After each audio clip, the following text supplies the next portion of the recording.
31 number प्रश्न पर ध्यान दीजिए। 31 नंबर में है, देखिए 30 में क्या था कि जो साझेदार रिटायर किया उसको कितना मिलना है, यह स्पष्ट क्लियर था, सीधे लोन अकाउंट खोलना था।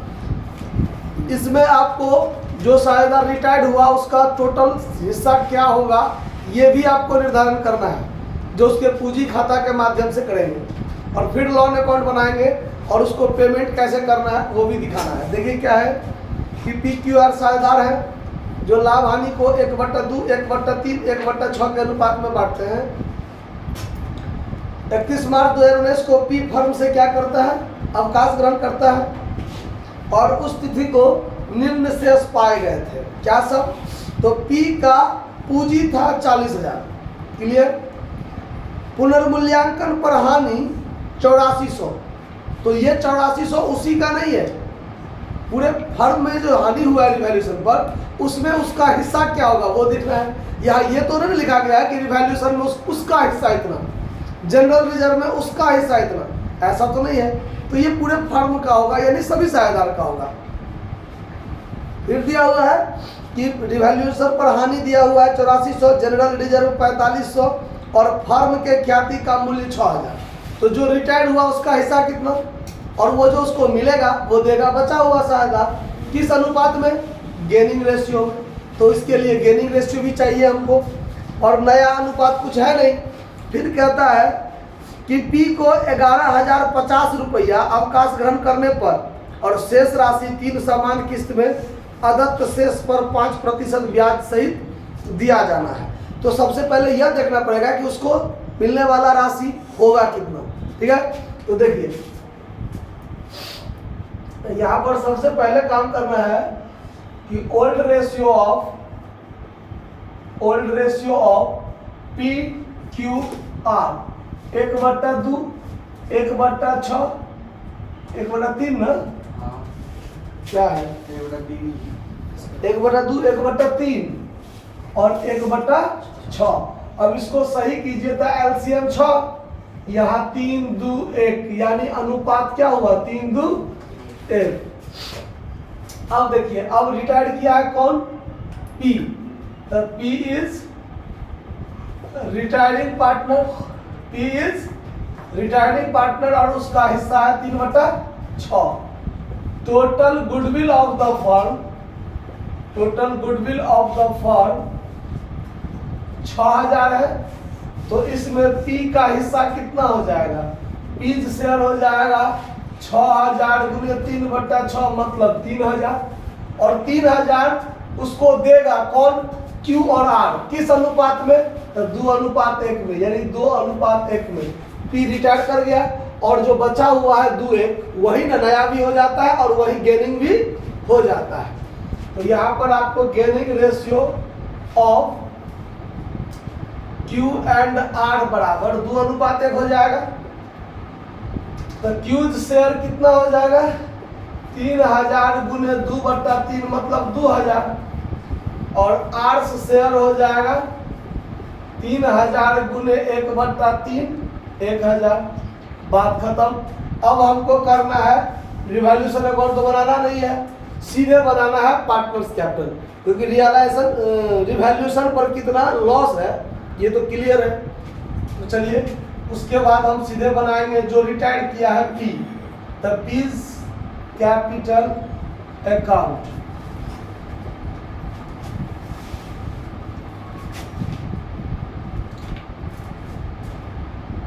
डेट मेंशन नहीं भी करेंगे तो चलेगा। ये DRCR क्या तारीख को रिटायर किया है वो देखिए। रिटायर किया है क्या तारीख को? 31 मार्च 2019 को। तो 2019 मार्च 31 को रिटायर किया है। तो यहाँ पर बाय बैलेंस BD उसका पूंजी कितना है? 40,000 है ना, समझ रहे हैं कि नहीं बात? 40,000 है। उसके बाद रिवैल्यूएशन में उसका हानि है, तो ये भी 2019 मार्च 31 को सारा काम होगा।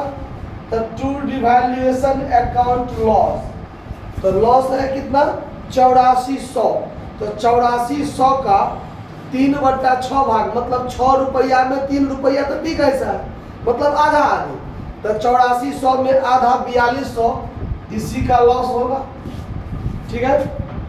उसके बाद जनरल रिजर्व है, तो बाय जनरल रिजर्व 4500 है, तो 4500 का आधा 2250 पी का हिस्सा ही होगा कि नहीं होगा। जब ये 3/6 इसका हिस्सा है, तो 6 रुपया में 3 रुपया मतलब आधा आधी, तो हर एक चीज में आधा आधी इसका हिस्सा हो जाएगा।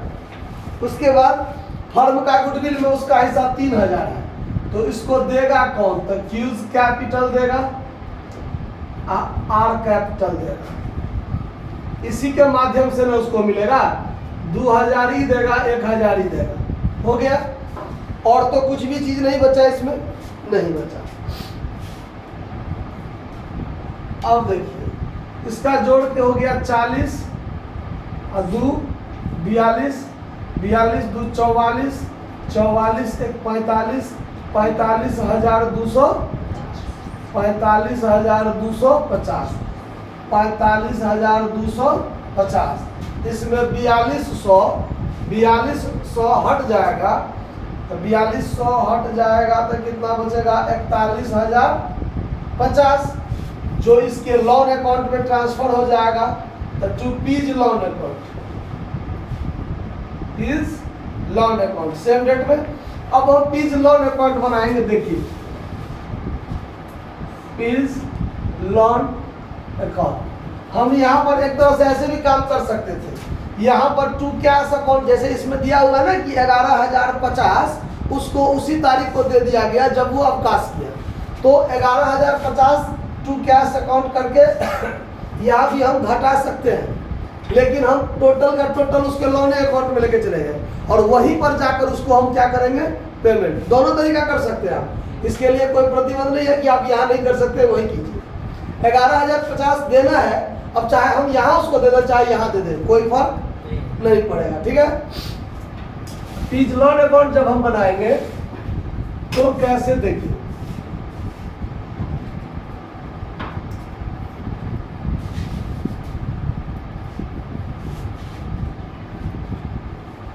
डियर सीआर, अब देखिए यहाँ पर पीज कैपिटल अकाउंट के डेबिट में है लोन, तो लोन अकाउंट के क्रेडिट में चला जाएगा बाय पीज कैपिटल अकाउंट।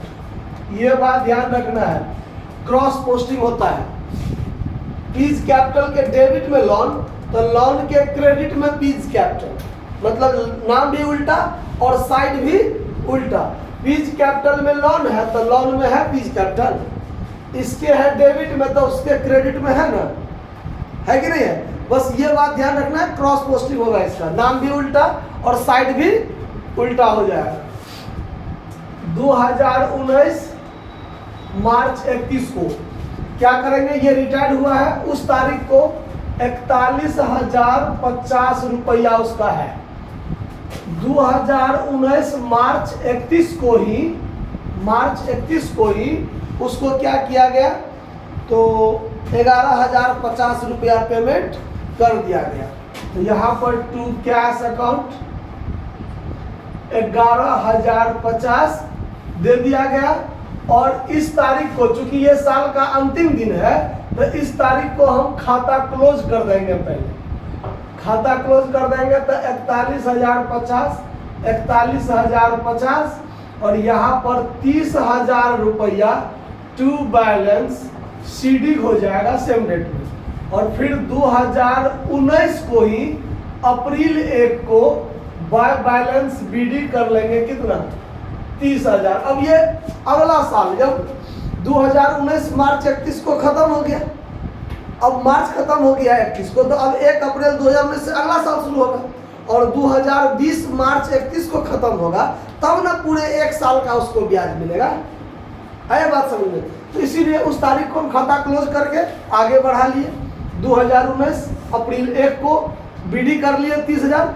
अब इसका पूरे साल खत्म होगा कब, 31 मार्च 2020 को, 31 मार्च 2020 को। तो यहाँ पर लिखेंगे 2020 मार्च 31 को पूरे साल का इंटरेस्ट देंगे बाय इंटरेस्ट, तो 30,000 का 5% 1500 ब्याज होगा, 1500 ब्याज।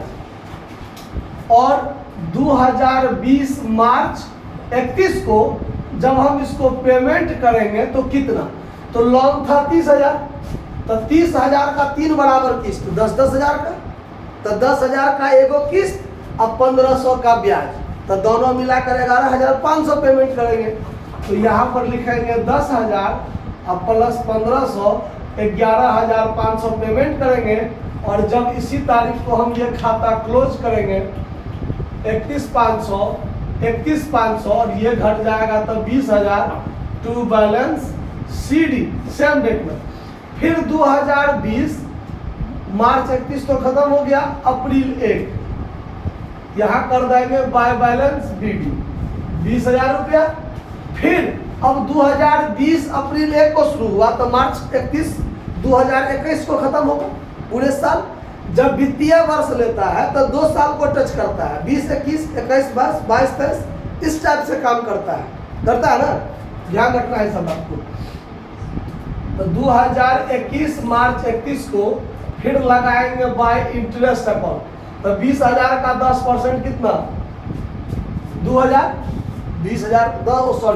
10% नहीं 5% का ब्याज है, ब्याज कितना है 5%, तो 20,000 का 5% 1,000, तो 1,000 रुपया ये हुआ। और 2021 मार्च 31 को जब पेमेंट करेंगे टू कैश अकाउंट कितना रुपया, तो 10,000 का किस्त है, 1,000 का ब्याज, तो 11,000 पेमेंट करेंगे। और फिर जब इसका खाता क्लोज करेंगे 21,000 और ये 10,000 यहाँ पर क्या रह जाएगा टू बैलेंस CD।